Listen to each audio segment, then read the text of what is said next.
Hello friends, welcome to imaginary stories of camp. ఈరోజు మన imaginary story Rishidhara part 4. Rishi Vasu గురించి ఆలోచించి నవ్వుకుంటూ ఉంటాడు. Next day morning Rishi hostel దగ్గరికి వెళ్ళి కాలేజీ హాస్టల్ నెంబర్కి కాల్ చేస్తాడు, పుష్ప అని పిలవమని.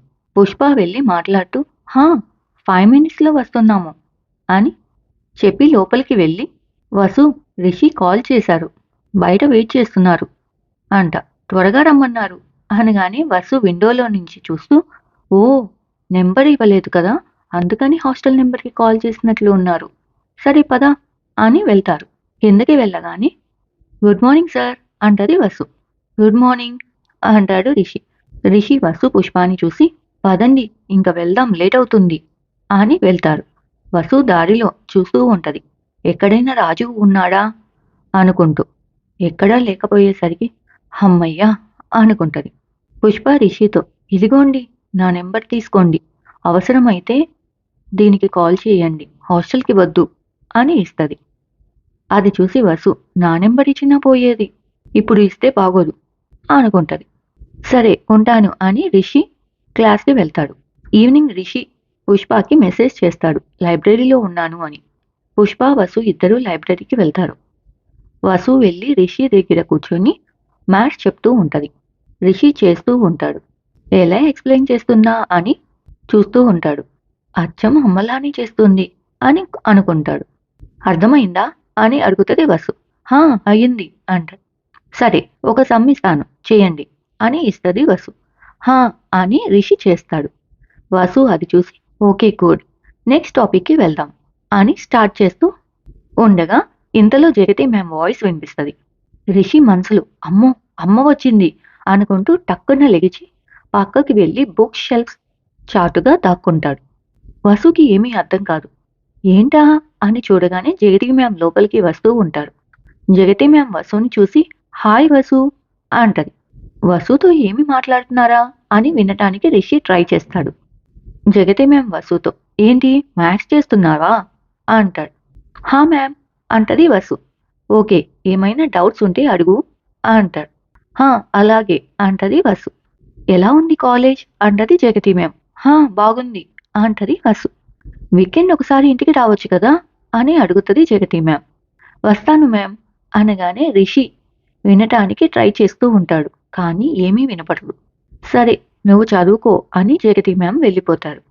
రిషి జగతి మ్యామ్ వెళ్ళటం చూసినాక హమ్మయ్యా అనుకొని వెళ్ళి వసు పక్కన కూర్చోగానే, ఏంటి జగతి మ్యామ్ని చూసి అలా పరిగెత్తుకుంటూ వెళ్ళారు అంటది వసు. నేనా, అదేం లేదు అని అంటాడు తడబడుతూ. నాకు అర్థమయ్యింది, మీకు జగతి మ్యామ్ అంటే భయం కదా అంటది వసు. అదేం లేదు అంటాడు రిషి. తెలిసిందిలే, ఫస్ట్ ఇయర్ మ్యాథ్స్ పేపర్ పోయింది కదా, మ్యామ్ అడుగుతారేమోనని భయం కదా మీకు, అందుకే అలా పరిగెత్తారు కదా అంటది. అనగానే రిషి మనసులో ఓ అలా అర్థం చేసుకుందా అని అనుకొని హా అంటాడు. అనగానే వసు, మీకు భయమేమీ అవసరం లేదు, జగతి మ్యామ్ చాలా బాగా మాట్లాడతారు, ఇంకా స్టూడెంట్స్కి బ్యాక్స్లాగ్ ఉంటే హెల్ప్ కూడా చేస్తారు అంటది. అనగానే రిషి మనసులో మా అమ్మ గురించి నాకే చెప్తున్నావా అనుకుంటూ వింటాడు. అవును, నీకు జగతి మ్యామ్ చాలా క్లోజా అని అడుగుతాడు. అనగానే వసు, క్లోజ్ కాదు, జగతి మ్యామ్ గురించి బాగా తెలుసు అంటది. ఏం తెలుసు అంటాడు రిషి. జగతి మ్యామ్ అండ్ మా మామ్ చిన్నప్పటి నుంచి క్లోజ్ ఫ్రెండ్స్ అంటది. అనగానే రిషి, అమ్మ చెప్పింది చిన్నప్పటి ఫ్రెండ్ వచ్చింది అని, అది వసు వాళ్ళ అమ్మ అని అనుకుంటాడు. జగతి మ్యామ్ ఈ కాలేజీ బోర్డ్ ఆఫ్ మెంబర్స్లో ఒకరు, అయినా ఎంత సింపుల్గా ఉంటారో అనగానే రిషి నవ్వుకుంటూ వింటాడు. నీకొకటి చెప్పనా అంటది వసు. ఏంటి అంటాడు రిషి. ఎవరికి చెప్పకూడదు అంటది. హా సరే అంటాడు రిషి. జగతి మ్యామ్ వాళ్ళ కొడుకు కూడా ఈ కాలేజీలోని ఫస్ట్ ఇయర్ చదువుతున్నాడు అనగానే రిషి షాక్ అయ్యి, నీకెలా తెలుసు అంటాడు. మా మదర్ చెప్పారు అంటూ, వాళ్ళ అబ్బాయికి అలా చెప్పుకోవడం ఇష్టం లేదంట, అందుకే ఎవరికీ చెప్పకుండా తిరుగుతున్నాడు అనగానే, ఓ అవునా అంటాడు రిషి. హా చూసావా ఎంత సింపుల్గా ఉంటారో, అందుకే నాకు వాళ్ళంటే చాలా ఇష్టం అంటది. ఇంకో విషయం, వాళ్ళ అబ్బాయి మీ డిపార్ట్మెంటే అంటది. నువ్వెప్పుడైనా చూసావా అంటాడు రిషి. లేదు, చిన్నప్పుడు మా అమ్మమ్మ వాళ్ళ ఊరికి వచ్చేవాళ్ళు. అప్పుడు వేసవి సెలవుల్లో కలిసేవాళ్ళం. తరువాత మేము వెళ్ళటం ఆపేశాము. వాళ్ళు కూడా రావటం ఆపేశారు అంట. అనగానే రిషి మనసులో అవునా, నాకు గుర్తే లేదే అనుకుంటాడు. అనుకుంటూ అవును, అతని పేరేమైనా తెలుసా అంటాడు రిషి. హా, రిషీంద్రభూషణ్, మీ జూనియరే, నీకు ఐడియా ఉందా అని అడిగింది. అనగానే రిషి ఆ, రిషీంద్రభూషణా, నాకు తెలుసు. ఇంకా ఈ టాపిక్ మార్చేయాలి, లేదంటే కనిపెట్టేసిద్ది అనుకుంటూ ఉండగా పుష్ప వచ్చి లైబ్రరీ క్లోజ్ చేసే టైం అవుతుంది, ఇంక వెళ్దామా అని అడుగుతుంది.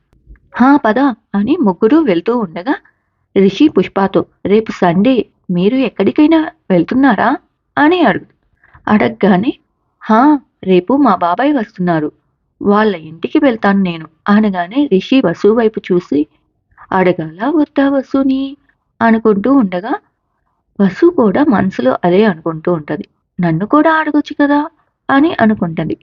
సరే ఉంటాను, అవసరమైతే కాల్ చేయండి అనుకుంటూ వెళ్తాడు. వసు మనసులో అస్సలు నాతో సరిగ్గా మాట్లాడరు, ఒక ఖాళీ పేపర్ ఇచ్చారు కదా, ఆ పేపర్ గురించైనా అడగొచ్చు కదా అని అనుకుంటూ లోపలికి వెళ్తది. నెక్స్ట్ డే మార్నింగ్ రిషి లెగిచి పుష్పకి కాల్ చేస్తాడు.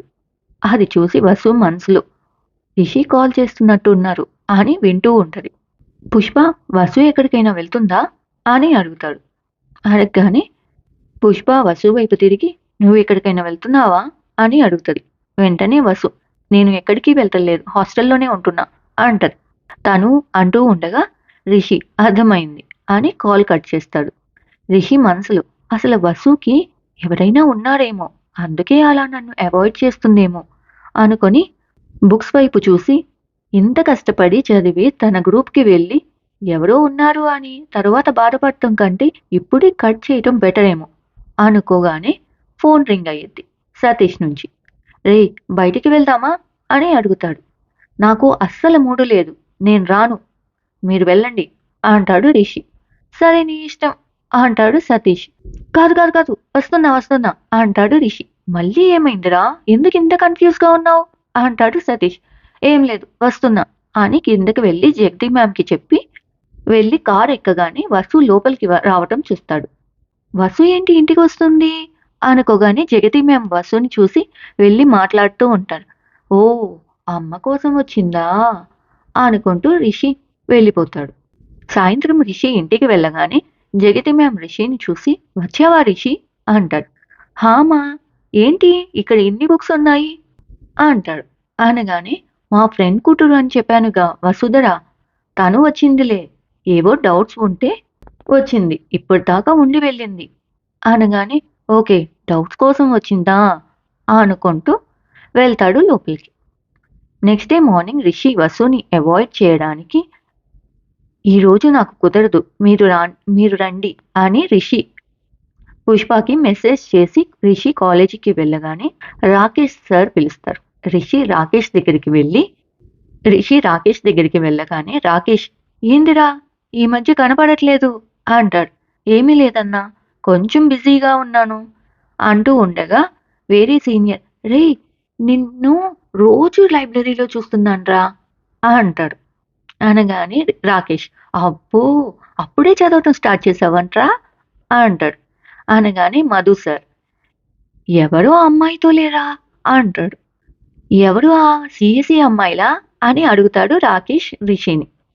అనగానే రిషికి నవ్వు వస్తుంది. అది విని మధు సార్ అనుకుంటా అంటూ ఉండగా వసు పుష్ప కాలేజీలోకి వస్తారు. రిషిని చూసి నవ్వుకోవటం చూసి మాతో రావటానికి మాత్రం టైం లేదు అంటారు, వాళ్ళ ఫ్రెండ్స్తో మాత్రం బాధాగాని కొడుతూ ఉన్నాడు అనుకుంటూ లోపలికి వెళ్తారు. ఈవినింగ్ వసు క్లాసెస్ అయినాక రిషి కోసం లైబ్రరీకి వెళ్తుంది. రిషి పుష్పకి మెసేజ్ చేస్తాడు, ఈరోజు కుదరదు, మీరు వెళ్ళండి అని. వసు పుష్ప ఏమైంది అనుకుంటూ హాస్టల్కి వెళ్తుంటే దారిలో రాజీవ్ ఉంటాడు. వసుకి భయం వేస్తుంది, కానీ రాజీవ్ వసుని చూసి పక్కకి తిరిగి బైక్ పై వెళ్ళిపోతాడు. అది చూసి వసు నవ్వుకుంటూ థ్యాంక్ యూ రిషి సార్ అనుకుంటది. నెక్స్ట్ డే కూడా రిషి అలాగే అవాయిడ్ చేస్తాడు. వసు పుష్పతో రిషి సార్ ఇలా చేస్తే ఎలా పాస్ అవుతారు అంటది. వదిలేయ్ వసు అంటది పుష్ప. వదిలేయ్ అంటావేంటసలు? రిషి సార్ ఎంత ధైర్యం ఇచ్చారు మనకి.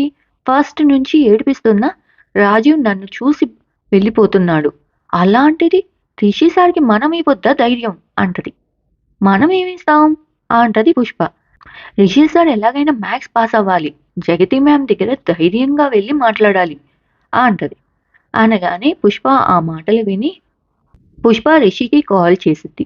చేసి మమ్మల్ని కావాలని అవాయిడ్ చేస్తున్నావు కదా అంటది. అదేం లేదు అంటాడు రిషి. అసలు నీకు పాస్ అవ్వాలని ఉందా? అదేమో నీకు అర్థమయ్యేటట్లు ఎక్స్‌ప్లెయిన్ చేయాలి అని జగతి మ్యామ్ దగ్గరికి వెళ్లి మరీ టాపిక్ క్లియర్‌గా చెప్పించుకొని వచ్చింది.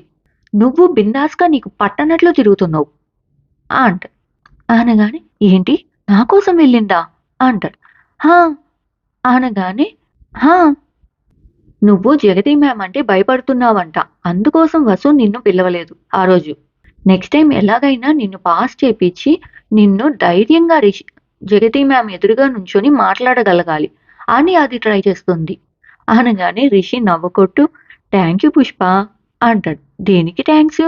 అంటది పుష్ప. ఏమీ లేదు. రేపు కలుస్తా అని పెట్టేస్తాడు. రిషి మనసులోన నా గురించి ఎంత ఆలోచిస్తుందా?